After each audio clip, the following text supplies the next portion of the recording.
Welcome, everyone. Before we begin, I would like to start with the land acknowledgement. We acknowledge the Tutelo and Monacan people, who are the traditional custodians of the land on which we work and live, and recognize their continuing connection to the land, water, and air that Virginia Tech consumes. We pay respect to the Tutelo and Monacan nations and to their elders past, present, and emerging. We also acknowledge the university's historical ties to the indentured and enslaved whose labors built this institution.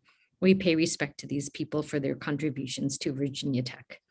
Thank you for attending Redefinitions, examining Asian American contemporary art. My name is Dr. Nina Ha, and I'm the director of the Asian Cultural Engagement Center, or the ACE Center.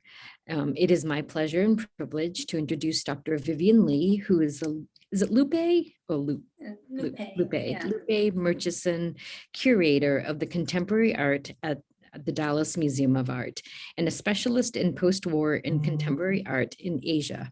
She was formerly the Associate Curator of Asian Art and Global Contemporary Art at the Worcester Art Museum, where she established its Southeast Asia Artist Residency Program. She has also previously worked at the Museum of Fine Arts, Houston, organizing the Your Show Bright Future, 12 contemporary artists from Korea, and has contributed to various publications, including Art History, Yishu, Oxford Art Journal, and the forthcoming anthology Postwar, A Global Art History, 1945 to 1965, edited by Okui. And Okui Wenzer. Yeah. Thank you. Okui Wenzer. And a tree. Okay, you're going to have to say that one. Atri Gupta. Atri Gupta. Thank you. I have known Dr. Li when she was a graduate student at the Ohio State University. We've kept in touch ever since that time and have become really good friends. In fact, her husband, Vivek Rajan, teaches monthly nighttime guided meditations for our center. Anyway, without further ado, please welcome Dr. Li. Thanks so much, Nina, for that warm introduction. And it is great to see Nina again in a non-yoga meditation setting, as well as other assistants at the center. And it is great to be here with you all to share some of this, the Asian American art kind of in the last few decades and up till now, what to look forward to. And just talking with Professor Ha just now about how there is no one text or book about Asian American art, the history of it, and to give it substantial weight within art history and American art history. I do personally feel very firmly about it is American art history. And so so I will try to do as best I can in my 45 minutes presentation to do some justice to that history. And maybe some of these will resonate with you or be familiar with you as well. And maybe you'll learn some things along the way. So I'll go ahead and share my screen so that I can have a PowerPoint.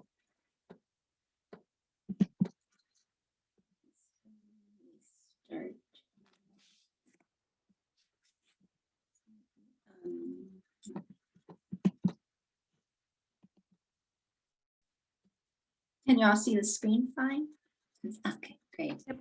So I thought I'll start out by introducing my own curatorial journey to where I am today, to also talk a little bit about my own relationship with Asian American art. So in my formative years of my professional development as a museum curator was really starting in the late 90s and early 2000s. And this was exactly during the time of rising globalization in contemporary art, with the explosion of international biennials and increased exhibitions recognizing contemporary art from art centers outside of Europe and the US. Otherwise, it has been, before that, contextualized mostly or centralized around the Euro-American context. So this slide is one exhibition that's very influential and formative for my own practice, and for, I think, my generation too, of art workers, curators, magicians de la terre. Sorry for my French, actually, I just realized that I probably butchered the French name, but it's Magicians of the Earth that was held at the Centre Pompidou in Paris in 1989. And it was curated by John Huber Martin, and he, as well as his curatorial team, created this exhibition that was the first integration of contemporary artists outside of outside of the US and Europe. So it was a great eye opener, a watershed moment for many people who came to see the show of the great quality, as well as the different themes and issues that our contemporary artists outside of the US, Europe art centers are creating. So, and then this created this kind of global turn in art history and the art world that we still benefit and also engage with today. So inspired by this whole new cultural context, I devoted my career to writing and curating about different historical blind spots about modern and contemporary art, particularly pertaining to Asia, realizing that contemporary art in Asia, for example, that was also highlighted in this Magicians of the Earth exhibition, did not just start in the year 1989 when this exhibition began, but there is a history, there is a post-war history and even longer modern history to art in Asia. So then I was also fortunate to go to University of Michigan to stay with Professor Joan Key, who was also the first holder of a university position specifically created for the study of modern contemporary art in Asia. So you can kind of see these patterns or trends starting to form around interest around contemporary art in Asia and outside of the Eurocentric art. And so I also find, like when I was looking for a job as I was about to graduate from the doctoral studies at University of Michigan, I would joke around often with, when we were on the job market, with other fellow students that were working in non-Western contemporary art, specializing in that, such as myself, that we weren't, who would want us, who would hire us, especially in a museum setting where the context or the categories of speaking about art are very geographic or nation-based. And usually Asian art department is talking about code pre-modern or pre-20th century. They don't consider modern contemporary art happening in Asia. And also that contemporary art departments are mostly looking for people who specialize or trained in European American art. So then, but then I think it's also indicative of the times that I was able to get this job where I was hired because I'm a specialist of East Asian modern and contemporary art at the Dallas Museum of Art, how much has changed in the interest and also the trajectories for museums to think more globally about contemporary art. And so that has changed so much from 1989 when this show happened and in the 2 decades of my own career. So then just talking, going to the artists and thinking about artists.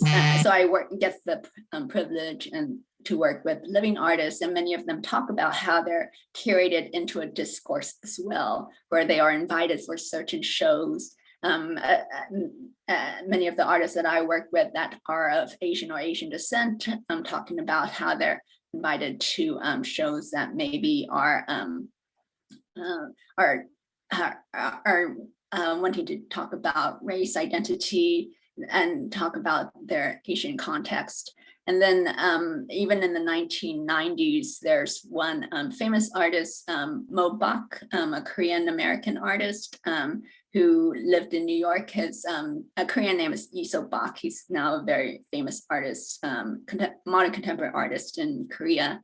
But he, in a questionnaire that was circulated to all Asian American artists in New York in the 1990s, he wrote down when they're asked, why do you show? And he said, I don't really have a choice about where I get to show, but it is better, quote, it is better to show than not to show, unquote. So just to kind of get us all into the discourses that how these narratives of Asia, as well as Asian American and American art too, I should also say, are told and perhaps not told and need to be told better. So today, just to give a little start with a short outline of where I'm going. So at the beginning, I will trace. So today I'll trace different discourses of Asian American art that have been going on since the 1980s to today.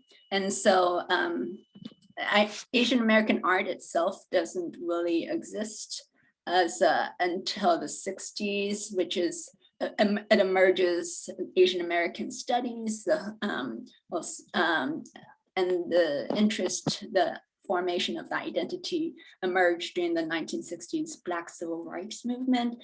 And it's also not just wrapped up in race identity, but also with other movements such as second-wave feminism going on, and at the time as well as LGBT liberation. So I think also in this talk today, I'll want to bring up a little bit about how Asian American art shouldn't be seen just in isolation as Asian American, but it is very much tied and intersects with many other movements and other communities and groups in America, as it should be, since it is based fundamentally on American art history that we're talking about. And so I'll talk about the identity politics and multiculturalism in the late 1980s and 90s, then going on to this globalization, this global turn that I kind of alluded to in my own personal journey, and the integration, kind of integrating these, the global into the contemporary art discourse in the late 1990s and 2000s. And then I'll kind of end with new and future trends in Asian American art. So I thought I'll start with this image of where Asian American identity studies, even in departments. It also began in the late 60s, 70s. This is, and so a lot of Asian American art early on during that time was made in tandem with protest and demonstrations. So, so in many ways, art of protest. And so this is one example of 1975 doing a demonstration against police brutality, which is very resonant to what's going on today in Chinatown after Peter Yu, a 27-year-old engineer in Brooklyn, was beaten by police. And then following that, there were days of thousands of people marching through Chinatown seeking justice. So I also, so going to then the 80s and from the late 70s and 80s, talking about the politics of identity was very prominent as a social movement of activism. And there was particularly experiences of marginalized groups, their experiences of repression, inequality, and injustice that made them marginalized. And so just many artists were actively in the late 70s and 80s starting to think about how think critically of how the history of art is constructed and what is shown and what is not shown, and how this can be rewritten from a broader, less Western dominated perspective. And so as an example of how Asian Americans were contributing to these artistic movements going on, especially in New York, was Zarina, who was an Indian artist who was very much part of second wave feminism. She was part of this gallery called the AIR gallery in New York that was established in 1972. Zarina herself, she's very well known today. She sadly passed away recently last year. But she taught when she first got to New York, in 1977, she taught at the New York Feminist Art Institute, which just opened up in 1979. And then she also joined the Heresies Collective, which is a group of feminist artists. And she co-edited the Third World Women Artist issue of their famous journal. And so she, as part of AIR, which was an artist-led art gallery founded by women artists to show women artists. Zarina, and there's many artists of color too. It was kind of a reaction to white feminism and how women of color were left out of the discourses and also ambitions of white feminism. And so in the corner, many of you might know Howardina Prindell. She was one of the founders of AIR, and this is a kind of their group photo. Howardina is now also very well known. She just closed a show in New York last month. So Zarina herself is, she also curated in 1980 at the AIR gallery, an exhibition called Dialectics of Isolation, an exhibition of third world women artists of the US. So just also foregrounding the different issues and desires of women of color, of artists that were not being felt that they were included in the second wave feminism movement.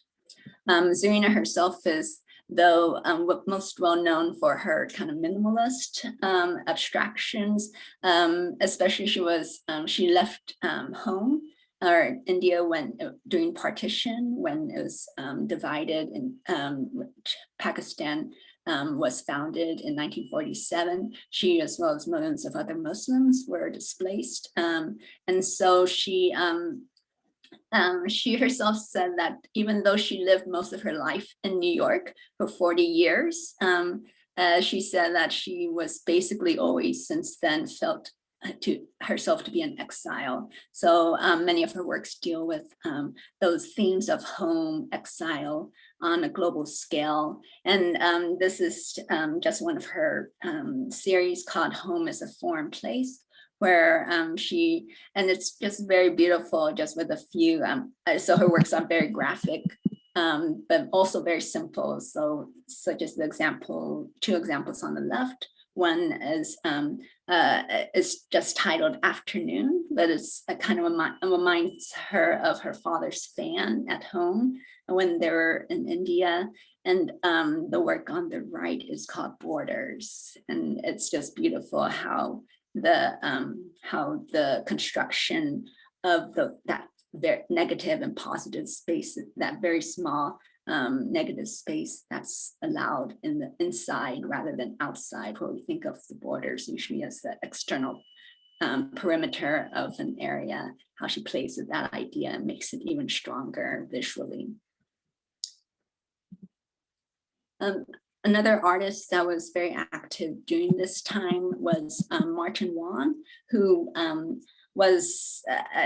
is known for exploring multiple ethnic and racial identities. He And also he was very open about his queer sexuality and also other works as well. He was born in Portland, but then grew up in San Francisco, Chinatown. And then he moved to New York in the 80s. He became very much involved with the art and culture of the New Yorkers or the Puerto Rican community in Lower East Side. And so he had many collaborations, especially with the famous New Yorker Puerto Rican poet, Miguel Pinheiro. And so which enabled him to be fully integrated into the Latinx community in New York. And so this is just one of his beautiful paintings of Puerto Rican Day Parade. And so many of the artists too were involved, just to give a little context to the 80s too, what was going on with also the AIDS movement and also the political inaction, and many artists who were trying to create more activism, more awareness, and also political movement towards to pay attention to the AIDS crisis that that Reagan at the time and that administration wasn't hadn't even yet uttered the word AIDS. So and so this is one. This is art collective called Grand Ferry. They did many different artworks that use the medium of the media too, as you can see here, the bus advertisement here. They also they appropriated this ad campaign by United Colors of Benetton. I'm not sure if this Benetton is still around, but they had this ad campaign in the 1980s called Our United and Uniting Countries campaign, kind of a celebration of difference. They were all like a melting pot, but doing this, so the celebration of difference, but in reality, there's so much inequity and marginalization of difference too. So I think many artists at that time were working against that system. And that kind of from that 80s, that kind of those themes of celebration, kind of more on the commercial public side, that was surfacing of difference and diversity. Then it kind of exploded, this identity politics of the 90s that came to a head at the Whitney Biennial in 1993. The Whitney Biennial is the so-called, much derided at that time, the so-called multicultural identity politics. Bad biennial was what one critic called it. So it was largely panned by the art critics that said it was too political. It wasn't, it's not real art. Most of those critics, or all those critics, are, I would say, are white male writers as well. So, but this, the biennial was a response to this kind of this energy, or this frustration that was bubbling up in the art world as well.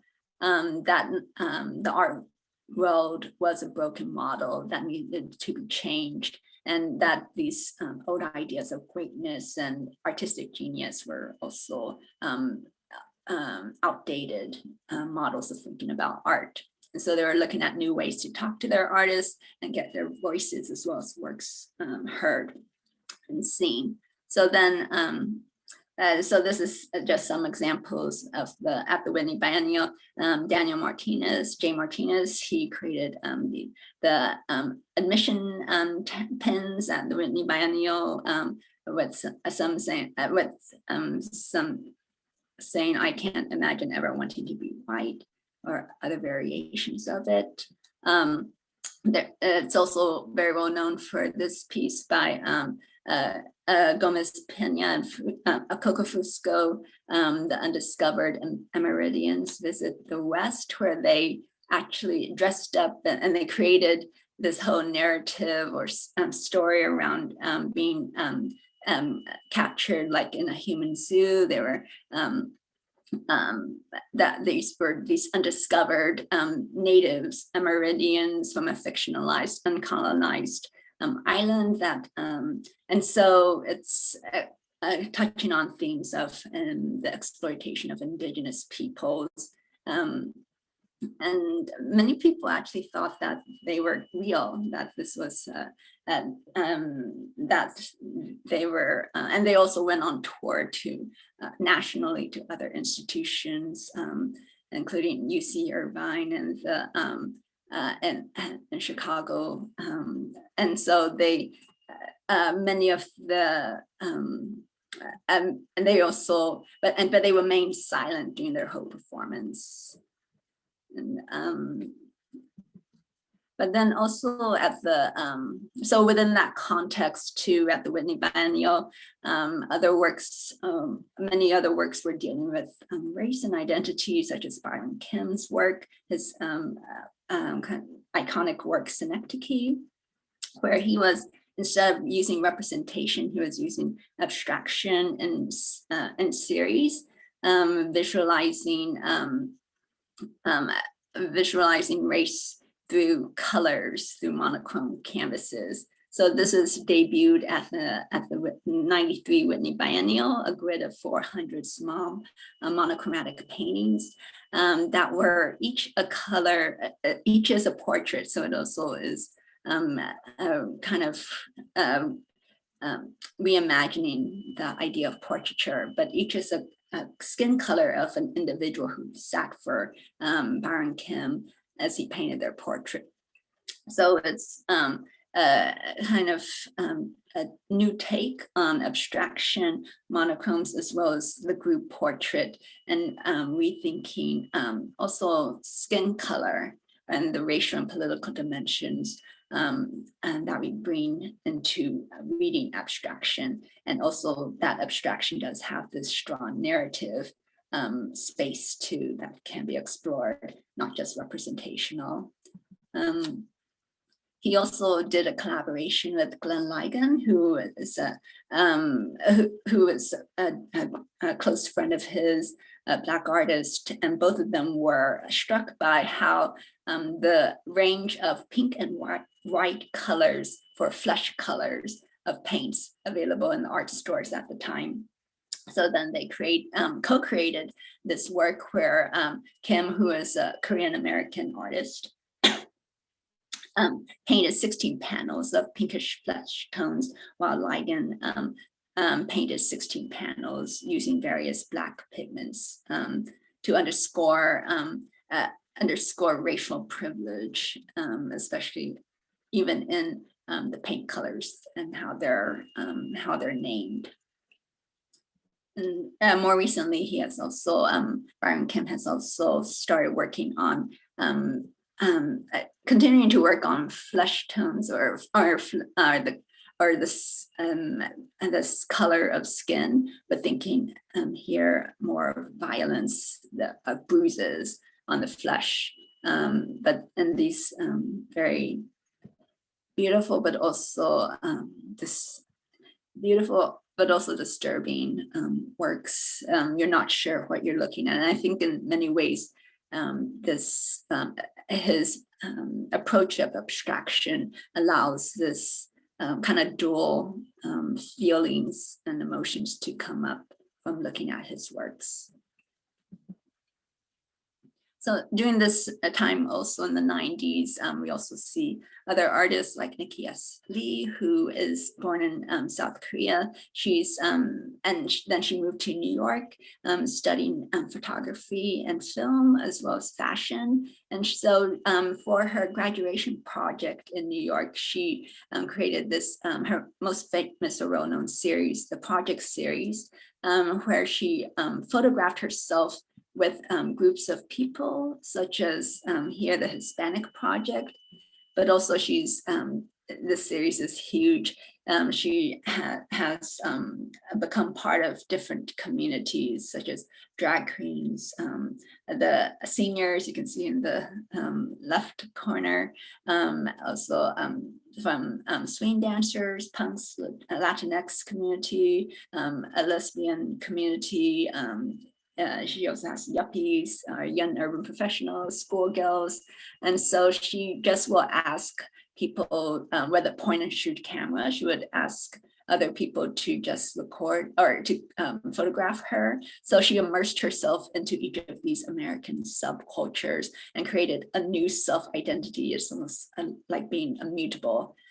Showing the mutability of identity. That identity is not something that's fixed, but also it's very interesting how she uses this vernacular photography to create these performance works in many ways, but making them so real. And so also putting together or smashing together this high and low culture to talk about marginalized groups that aren't usually represented, that she can represent in galleries and shows that have invited her to show her projects. So this is so just showing the mutability of identity. I think it's very clear in this project or in this work. Then I'm talking also about exhibitions during this time. So when we are talking about Asian American art, we are talking specifically about contemporary art. So then many of the institutions that did show Asian American art specifically are culturally specific institutions, particularly Asia Society, and in more general terms, Queens Museum, which is also in a predominantly Asian community, Queens, as well as Studio Museum of Harlem, which is most well known for the Black community that it serves, but Harlem is also home to a significant Korean American population as well. And so this is one of the first major exhibitions of particularly Asian American art in 1994 called Asia America, Identities in Contemporary Asian American Art. And this is just held 1 year after the Whitney Biennial, the Identity Politics Biennial. So artists and they chose artists that dealt with migration, diaspora, and dislocation. So on the cover, you can see the work by Sen Quan Chi, who is a Hong Kong American photographer. He was active in the 80s, and he's most well known for this series called the East Meets West photography series. And you can see more of his work or this series on the left side in this installation shot at the Walker Traveled. So then he also, he would photograph himself in this mouse suit and sunglasses, and then have the camera take a picture of him in this kind of selfie mode, what today we would think of selfie, but he had it configured where he would just push a button and it would take a picture of him at different tourist spots, at Statue of Liberty, Notre Dame in Paris, Disneyland. So exploring these ideas of self-representation, the perpetual foreigner, and also the power and appeal of these cultural signifiers like the Mao jacket. He first got the idea of the Mao jacket when he was meeting his parents in New York, and then he decided to buy a new jacket, and he went to the thrift store and only found this Mao jacket. And then when he went into the dinner, the hostess thought he was a cultural dignitary. So that's how he got the idea to create a performance, this series from the reaction that he received with just wearing that Mao jacket. This exhibition was criticized though because it was very dependent on the biographical information of the artist that to interpret the artworks. As you can see, some of the artworks are very clear, or where it's very visible, the Asian cultural signifiers or identity signifiers, but others were not. Some were abstract works, and those were still interpreted in a very kind of almost ethnological way in some places. So that was one criticism of this work. And also just speaking about culturally specific institutions, showing Asian American art, or they are leaders, I think, these culturally specific institutions, museums, for combating historical omissions, and they are much more community focused than perhaps general museums that are collection or object based or centered. But then, and they become, many of these places like the Studio Museum in Harlem do become or act like community centers. But they also have culturally specific narratives and national frameworks that they are kind of wedded to enact or to represent. So they tend to represent or interpret Asian American art through the lens of Asia. But like Isobak had said, that I mentioned earlier in this talk, it's better to show than not to show at all. So many Asian American artists, this was where they opportunities where they could show. There was also at the Studio Museum in Harlem, just to show also where Asian Americans were shown also in dialogue with other marginalized or communities of color in the US. This was one of the largest explorations of Afro-Asian connections called Black Belt at the Studio Museum. And this exhibition showcased 19 young artists in their 30s and structured around the premise of a cross-cultural fascination with Asian martial arts, especially Bruce Lee, as you can see, is one of the first works in the exhibition. This exhibition commissioned many new works. In the end, it was praised for its innovation in creating these Afro-Asian connections and to present that in a meaningful way, but also that some of these notions of Asia as being a monolithic Asia, a monolithic place, without really going into the diversity and the complexity of the different countries and cultures, the many different countries and cultures and histories related, and that was flattened out or wasn't dealt with in this exhibition as well, besides Kung Fu or Black Belt, as well as how simple they dealt with the ideas of hybridity, that Black artists creating work related to Asia doesn't exactly make it Asian or Afro-Asian connections. So those kind of just simple cultural references could have been more made much more interesting, and sometimes were forced. And so also going back to this moment of globalization, this happened in this exhibition, The Magicians of the Earth, happened in 1989. But so starting in the 90s already, but especially in the late 1990s, it picks up into the 2000s, this now new era too of globalization, where realizing that artists from Asia and also by association, Asian American artists or artists of color were also there's great contemporary art being created outside of the usual centers or thinking of contemporary art.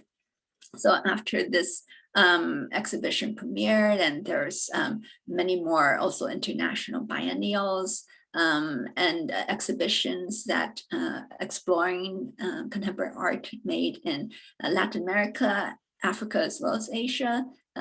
This also, and the curator himself, Martin, he said that 100% of the exhibitions ignore 80% of the earth. So there was a great movement to remedy that, that after his show, Magicians of the Earth. So, so that gave more opportunities for people to show, and many of the artists that participated in these, and these are just two examples of shows, were artists that were living in the US as well. So it is an interesting and also this goes back to when Asian American identity, the definition of it is so fluid. For example, Inside Out, New Chinese art, and that, as you can see, also attracted mainstream institutions like SF MoMA to also do exhibitions of Asian Asian arts, such as the Inside Out show. And so this show showed 40 different artists who came from mainland China, Taiwan, as well as Hong Kong, and works were created since 1985. By the 1990s, many artists from China have already immigrated outside of China, especially after Tiananmen Square. So it's very interesting time to be talking about Chinese art with a lot of the artists that were in the show, not even in China anymore, or also Taiwan and Hong Kong. And then also on the left, Contemporary Art in Asia, that was also hosted by Asia Society, Traditions and Tensions. And this was, it was an interesting show for exhibiting artists, 27 artists from 5 different countries, India, Indonesia, the Philippines, South Korea, and Thailand. And so it's an interesting mix. It's not your usual like regional specificities of East Asia, South Asia, Southeast Asia. There's so it creates new ways of looking at artists cut in a different discourse within the region. And for our own purposes of talking about Asian American art, or the exhibition of Asian American art, there was during this time also an exhibition called Across the Pacific, Contemporary Korean Art and Contemporary Korean American Art at the Queen's Museum in 1994. And this showed primarily Minjun art in Korea, which is a contemporary radical, very social activist art in Korea during that time of the 80s and early 90s, and showing that in relationship to art, Korean American artists who lived here. And so it was interesting in how it was directly or innovative in how it's directly addressing the differences between artists in Asia as well as artists Asian descent in the US and the art that they create. And so many of the, because each came with their different national context of what social issues that they were addressing and developing in their art practice. So it was very interesting, especially the debates between the artists that went on during the run of this show about showing the Korean art and Korean American art together, and the differences as well as the similarities between them, and showing them together. What does it mean to show them together in the US, and how they're usually or very often are conflated. And so just to wrap up, since I know we're kind of running out of time here, but and I do want to save a time for some discussion, Q&A from you, hear from you. So then just some current trends and excitement for, I do feel very positive about things, how Asian American art is being framed or talked about much more critically, much more thoughtfully than it was going on in the 80s, 90s, and even into the early 2000s with globalization and trying to fit everybody in to a system or discourse that was not made for the rest of the world. So this year, and these are all current shows that I'm going to be talking about. So this is Asia Society again. So this is, they continue to show Asian American artists, contemporary art, as well as artists in Asia contemporary art. So they held been planning for the last 5 years, Asia Society Triennial or Asia Triennial. So the title is called "We Do Not Dream Alone," but so much has changed in the 5 years since they were planning. They originally were planning to show artists, both Asian as well as Asian American artists from 20 and Asian artists from 20 countries. And it was originally intended to open last summer, and it was meant to be an ambitious, large-scale project, like a biennial to take up the entire city from Times Square to Lincoln Center, do performances there. And it came about from their director, when a new director started in 2015. He saw how narrow the representation of non-Western artists are in New York, and still is in many ways. So then he created this, or originated this idea to do a triennial to give more exposure and to integrate it within the city, kind of in many ways to shift New York as an art center. And it's still ongoing until June, and this is one of the works, and a collaboration. This one was made in collaboration with the Historical Museum in New York. And just to highlight some artists that I'm excited to see their current shows, such as Kenneth Tam, who is currently showing at the Queen's Museum, his work Silent Spikes. And this is this video, 2-channel video, is addressing the voiceless Chinese laborers who helped build the U.S. transcontinental railroad, digging tunnels and in the mountainous west to create and connect the infrastructure on which this country is founded. And so he proposes the Asian American history and also the history of westward expansion of this country are inextricably linked. So he's primarily a video artist, and but many of his other works also deal with traditional sites of Americana, and also performance of masculinity. Here in this one, Silent Spikes, he explores the cowboy kind of character, but also before he has also looked at different other Americana contexts, such as the summer camp, prom, also fraternities as well. And thinking here specifically in Silent Spikes about the myth of the Asian American cowboy, kind of asking, can an Asian man inhabit the costume and identity of the marble man?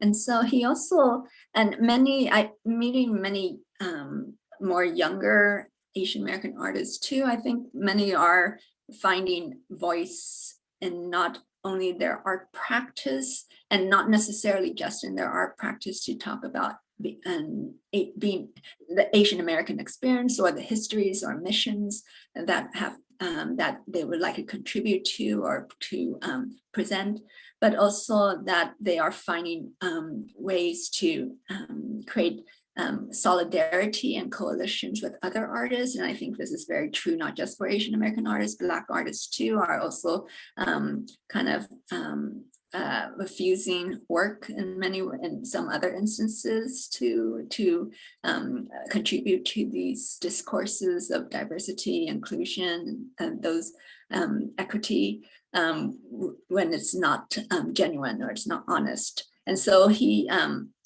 as well as other Asian American art workers formed a coalition called Stop Discrimination. You can see the website address at the top. And this is just one of the resources they created on their website to make downloadable posters you can print about how we are not a virus, for example, but talking about, so thinking of different ways to be an activist using their art and also artistic voice and position. And then another artist that I just wanted to highlight is Stephanie Sayuko, who is a Filipino-American conceptual artist. She creates sculptural installations and textiles and looks at spectacles and archives and cultural objects, especially. In this work called The Visible Invisible, where she takes different fashions from different moments of American history. You find the Plymouth Pilgrim in the back, representing the American Revolution. You also have the antebellum South in the front, kind of the bell, talking about also the seat of the Confederacy and also the economy of slavery and white supremacy. And these are all actually not authentic pieces, historical textile pieces, but ones that she fabricated from costumes that she found. And so, but then she creates them in Chroma Key. Some of you who might work with video or are very familiar with this, Chroma Key is a visual effects technique commonly used in digital post-production.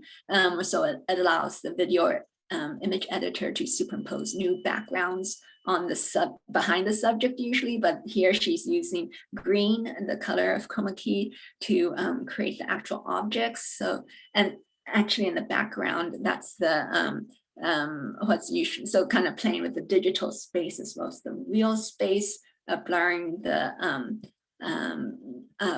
those boundaries, and also what is authentic and the historical truth versus what is projected onto these supposed truths or vehicles for history and archives. She also creates as a sewer herself or working with textiles. She also has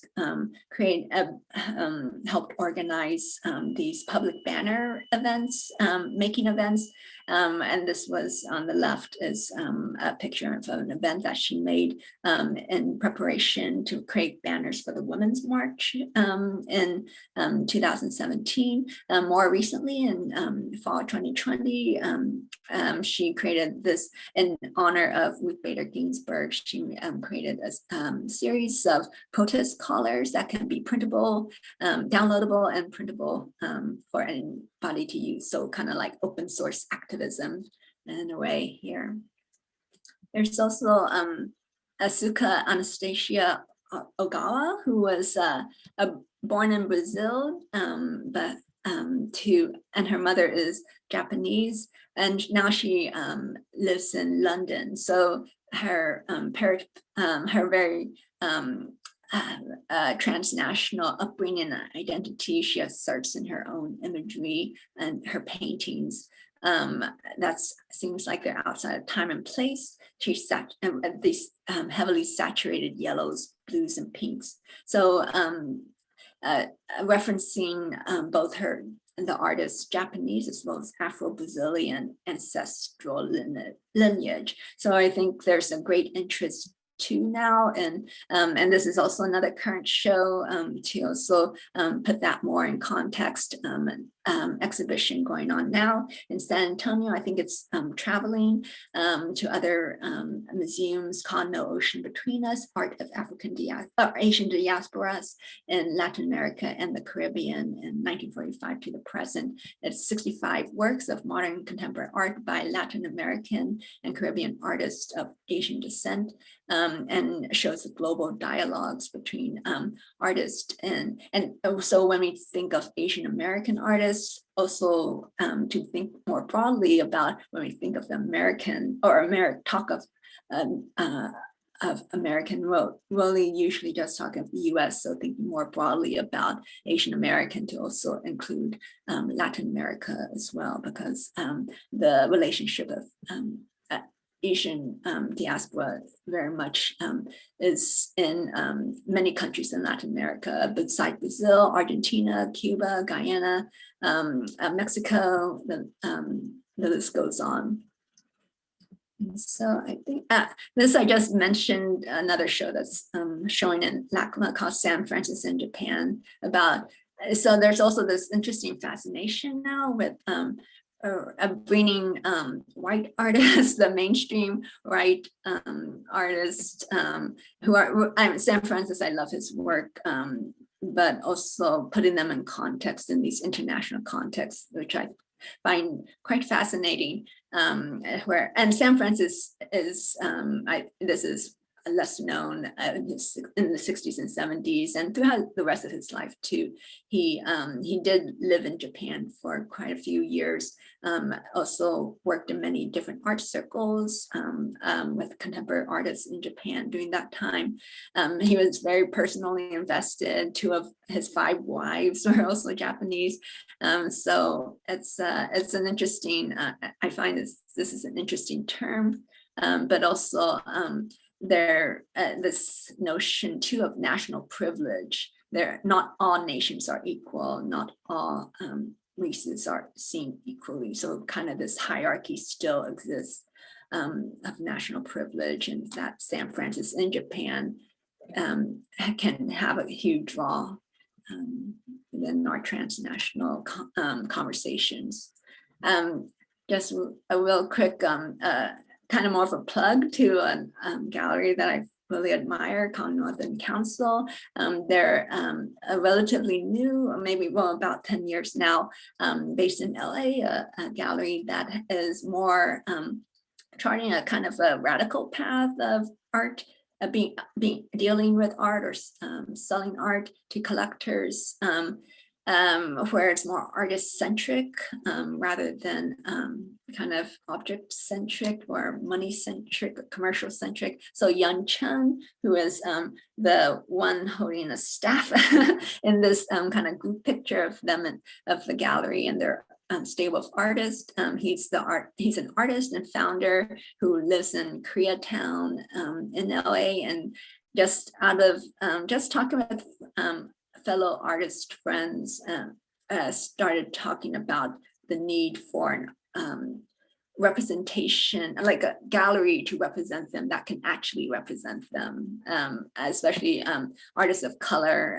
Also, Koreatown is very close to the Latinx community, also in LA, and so there's just this confluence of different communities, amazing people that just wanted representation, or a gallery that understood them. And so this is one such gallery that they have put together with some amazing artists. And I just want to end really quickly, but I think very meaningfully, with this tribute to Corky Li. Corky Li is since the 70s. I mean, the very first image, or one of the first images in this presentation is of Chinatown activism was by Corky Li. He was a photographer, kind of photojournalist by trade. He sadly died in January this year at the age of 73 from COVID. And he says, and he he's always been there at a different, like, trying to capture through photography, through the lens, the historical record of Asian American contributions, their life, not just activism and violence, but also the just life, the moments, also the proud moments. And so this is just one example of one of the works that he captured during the picketing of Miss Saigon.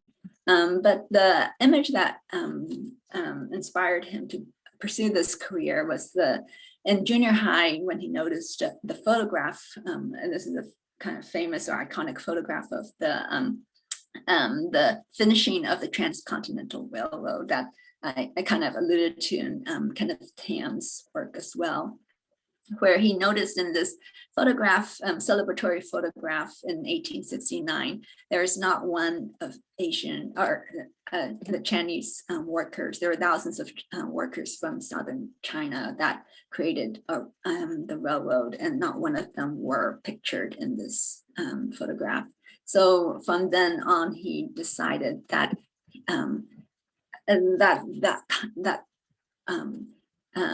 Asian Americans are very much invisible, literally invisible. And so then he pursued his career to rectify that mistake or that omission. So one of his best known photographs was taken in Central Park after the terrorist attacks of 2001, capturing a Sikh candlelight vigil intended to call attention to the attacks against Sikhs, and so who people were just conflating with terrorists. And this central figure in on the left is wrapped in an American flag, and it's just so beautiful how his turban, the headwear is a visible association with Sikhism, an important part of the faith itself as well. That the American flag kind of mimics that in wrapping or protecting his own body. But then it's also this tenuously pinned together by this very small American flag too, that holds it together. So also showing the precarity of the protection that the flag gives.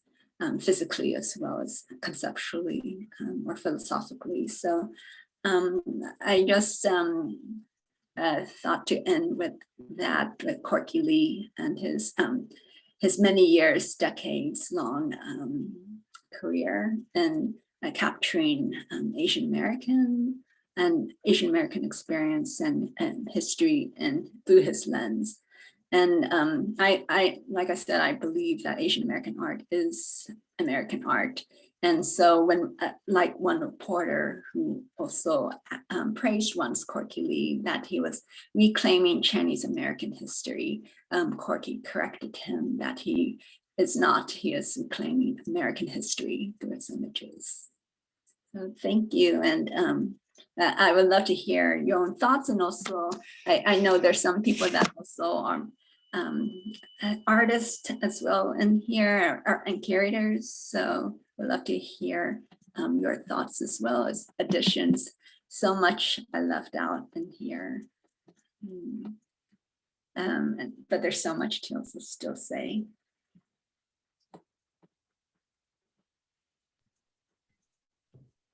Wow, that was incredible. Just really, really amazing, Dr. Li, Vivian, for just going through just so much history, right? That, of course, not being, an art historian, I have no clue about. So it was really powerful. So thank you so very much. I miss going through museums with you. I miss that too. I miss going to museums. I need to go see more.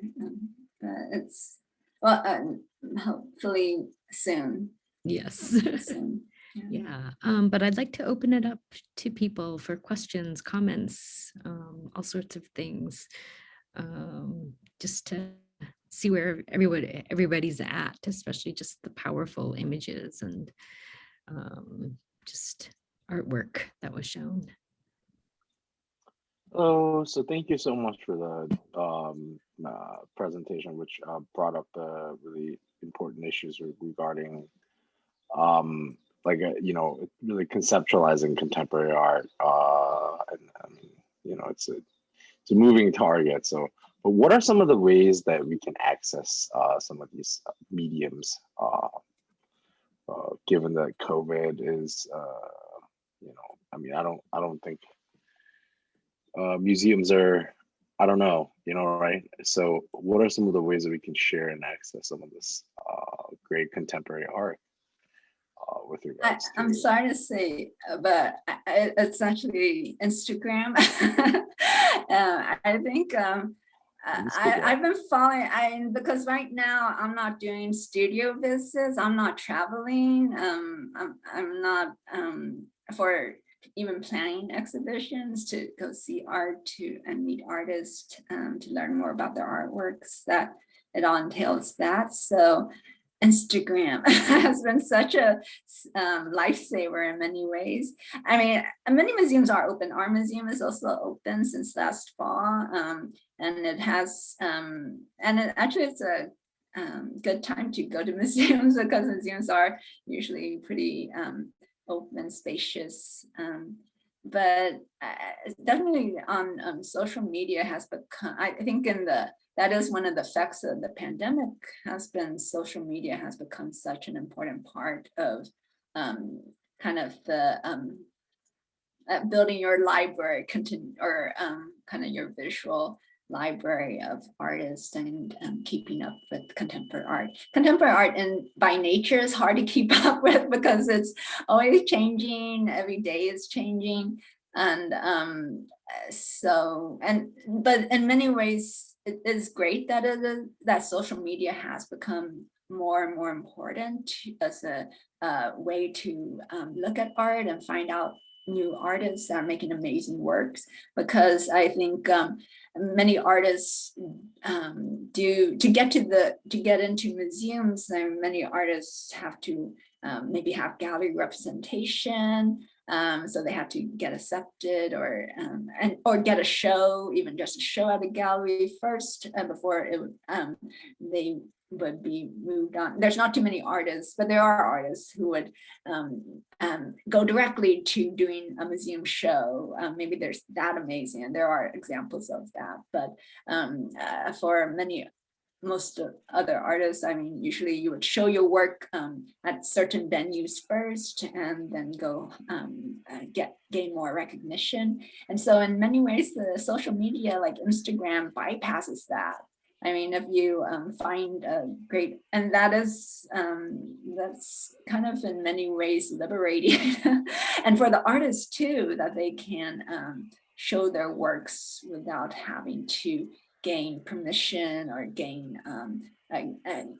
go through gatekeeping to make their works public. So not to knock museums, please do come to museums.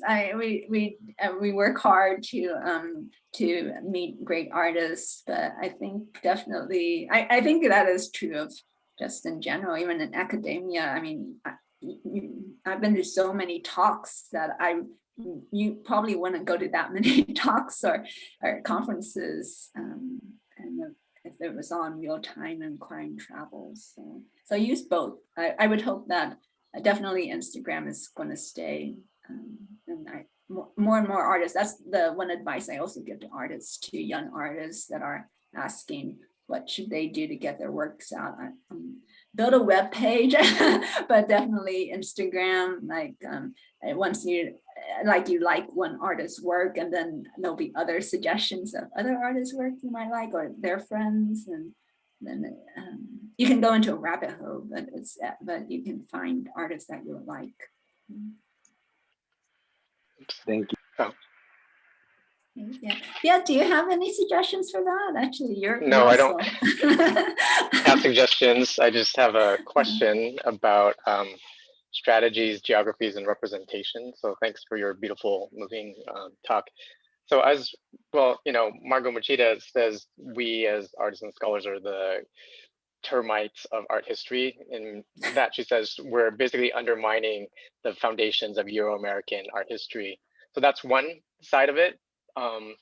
But then, Stephen Wang, who's a curator, he talks about and really advocates for Asian American artists, but he does it through place instead of race. So he'll talk about Los Angeles and these intercultural connections, but he's really interested in the politics of, kind of ethnic identity. So I was wondering about, what strategies you see yourself as a curator engaging when dealing with Asian American diasporic artists or Asian artists. And, I understand the importance of identity politics, and it's still really relevant, but then also this pigeonholing.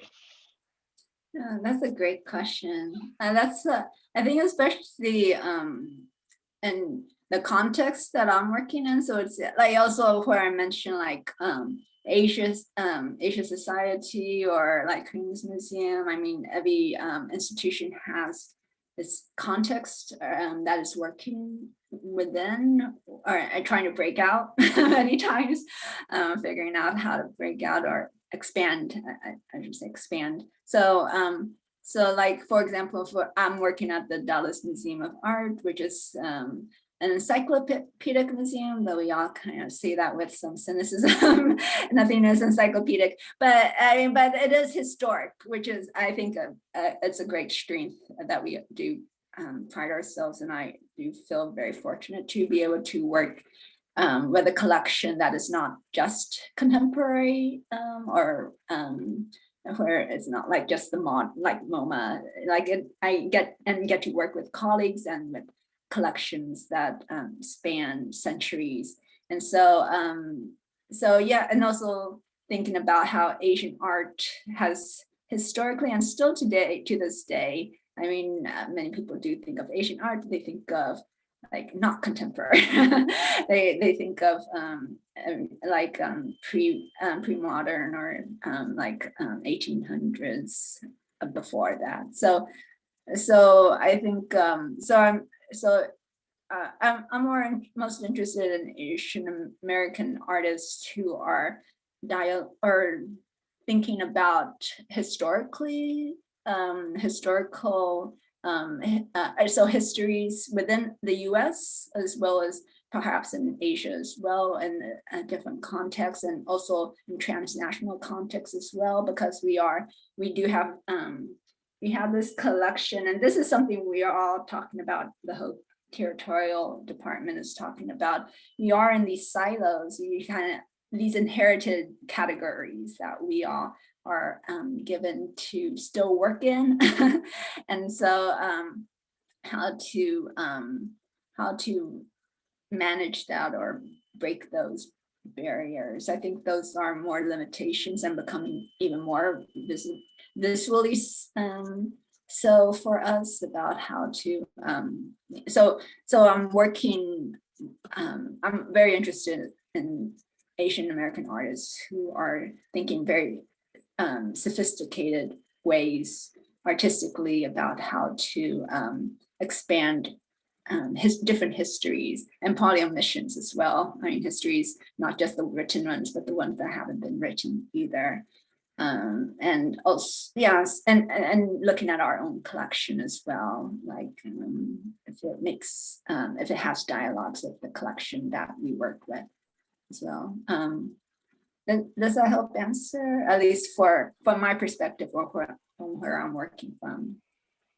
Yes, I love the idea of breaking through silos. And I think in response to the question about the earlier question about how do we think through, getting access, I think really that it's important to build structures in terms of sometimes these institutions exist, but sometimes these structures for representation or agency don't exist. So, certain artist groups like Diasporic Artists, Asian American Artists Network, or certain journals really help build that.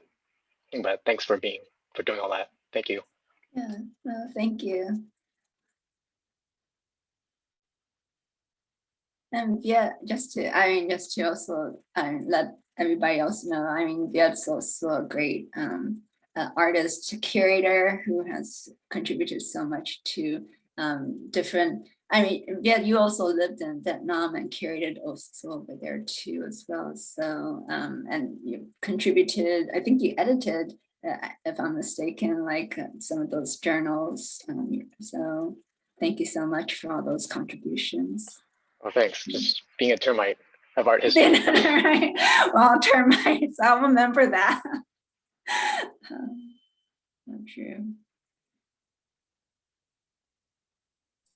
So you mentioned histories and how that really informs how you collect works. And I was wondering if there were other sort of histories of the Asian American experience that you feel like are directions that have yet to be explored by artists.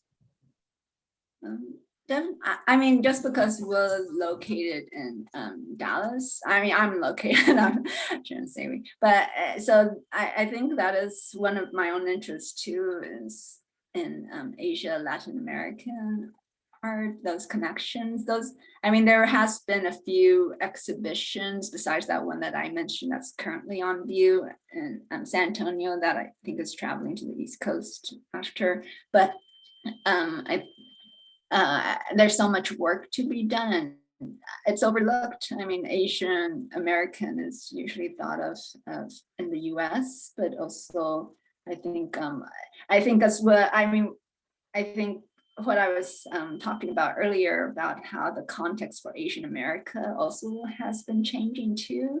And the American art and the context for America is also changing, where now we do not talk about pre-Columbian art, but we talk about the art of the Americas. I mean, to be more, not just to be equitable, but just to be factual and real. I mean, the Asian America does encompass much more than I think what's historically been talked about. So that is one of my personal interests right now, especially working here at the Dallas Museum of Art.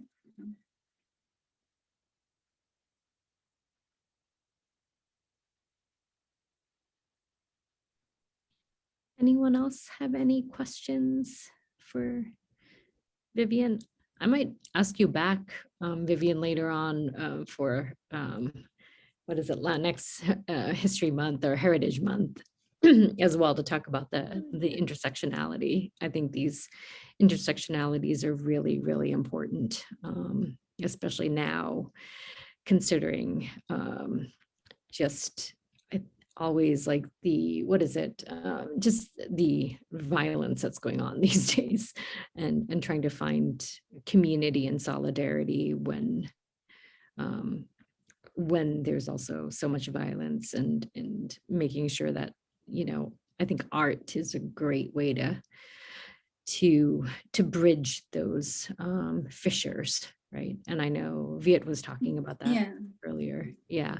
Have you seen any of that? Like, do you have any recommendations for like, and you gave some great examples previously, but like some other sort of art that are artists or artwork that, you know, that's sort of bridging or creating these solidarities. And US focused, or yeah. Probably US focused, but also elsewhere too, I would say. happening right now. Yeah. Yeah. I think that has been interesting. For the last year, I've been to many talks about solidarity. I mean, not just artistic, but also communities talking about solidarity.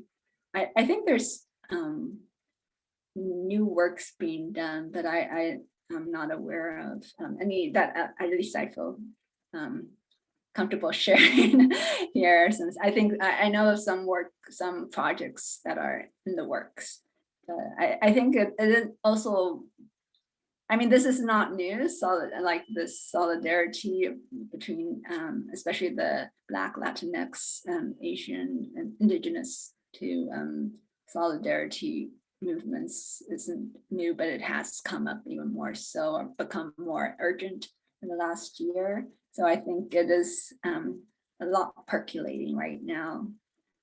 So I don't, none come to mind specifically right now that, but I know some that are in the works being made. So there's, I think it's a time of reflection, and we're still in the pandemic, but it's a good time for a lot of change, definitely. And many artists are thinking of that. One last question, and I'll let everybody go, is what type of advice do you have for APIDA students who want to go into the arts or art history or art curating, especially when a lot of students are sort of pressured to go into the sciences and professionalization areas? That's a loaded question. Like, where do I start? Oh my gosh. So students, like what? I think just remain creative and, or I mean, practically getting an internship or getting to know, working in not just museums. I mean, but I have an intern, a past intern who's now working in an auction house, and I tell him that is so great because there's the art world is so wide too that it's you can work in art galleries, start out there, or just volunteering, paid maybe internship. So and just getting to maybe just starting out actually to go to different exhibitions, maybe Instagram right now, since that might not be a reality for many people if you haven't been vaccinated either. But just to get your own sense of your own taste, to kind of build confidence in your own taste, see a lot of art. I think that's something that is forgotten. You go, and I feel that I also forget that too early on is in my career, that I would just go to school, get this degree, and then along the way I go see art. But I think it would be so important to just get to know your own voice, your own taste, like train your eye by going to see art, different art exhibitions that you like. You learn what you don't like, and then in that way you have a much more, you become more confident in what direction you want to go in an art career. And then you get a lot of different experiences in auction houses or galleries, or just even being the gallery attendant, guard. I mean, you can learn a lot there too. But all those professional experiences, I think, in the very basically just to train your eye and become confident with your taste and your voice. And so eventually you know what to ask artists too about what they're doing, what they're interested in. It becomes a real conversation too when you get to that point. Thank you. Thank you so much. I'm going to stop recording now.